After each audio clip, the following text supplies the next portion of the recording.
Plus tôt dans la journée, le vice-président ivoirien a échangé avec le vice-directeur général de l'Union postale universelle. Pascal Clivaz séjourne actuellement en Côte d'Ivoire pour les assises du Forum postal africain. La rencontre s'est ouverte aujourd'hui à Abidjan pour se tenir sur 2 jours. Mahama Traoré. La tenue du Forum postal africain 2018 à Abidjan. Un test pour la Côte d'Ivoire qui abritera en 2020 le 27e congrès de l'Union postale universelle UPU. L'organisation de cet événement majeur a été évoquée par le vice-président Daniel Kablan-Duncan et le vice-directeur général de l'UPU.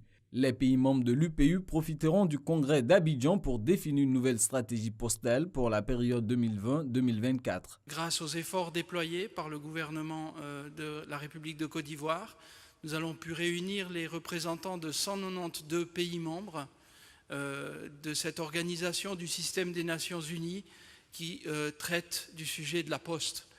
Alors la poste, c'est peut-être un peu vieillot, mais la poste, c'est aujourd'hui celle qui promet le développement économique au travers du e-commerce. La poste, c'est ce qui permet aujourd'hui l'inclusion sociale, digitale et financière au travers des transferts d'argent.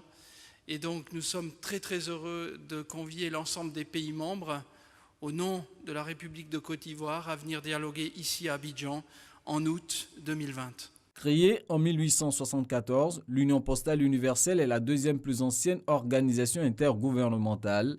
Elle compte à ce jour 192 pays membres. Cette rencontre des acteurs de la Poste s'est bien ouverte ce matin.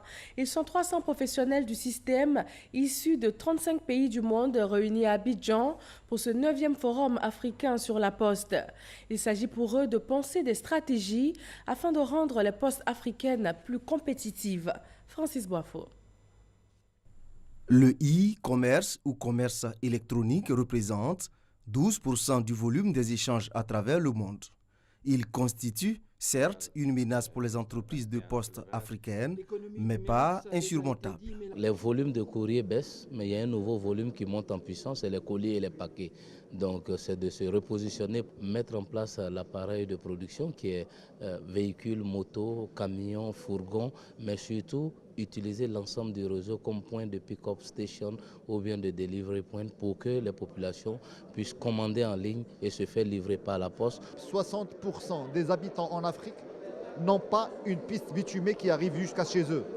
Donc voilà aujourd'hui un rôle que la Poste, par sa capillarité, par sa présence, peut apporter le colis, la lettre, le produit commandé jusqu'à l'habitant. Pour faire face aux besoins des consommateurs de plus en plus tournés vers le numérique, les postes africaines doivent innover. La dématérialisation des process, la gestion des big data et enfin troisièmement, les innovations technologiques appliquées aux activités productives et à la logistique, intelligence artificielle, Internet des objets, etc. Le 9e forum africain sur la digitalisation des services postaux se tient à Abidjan.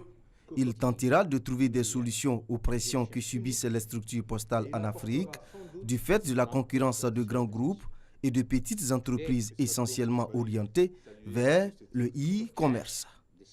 L'Union postale ambitionne de booster le volume des échanges entre l'Afrique, l'Union européenne, l'Asie et l'Amérique.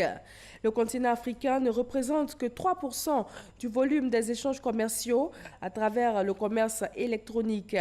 L'Union postale a alors lancé l'initiative e-commerce Africa dans 6 pays du continent.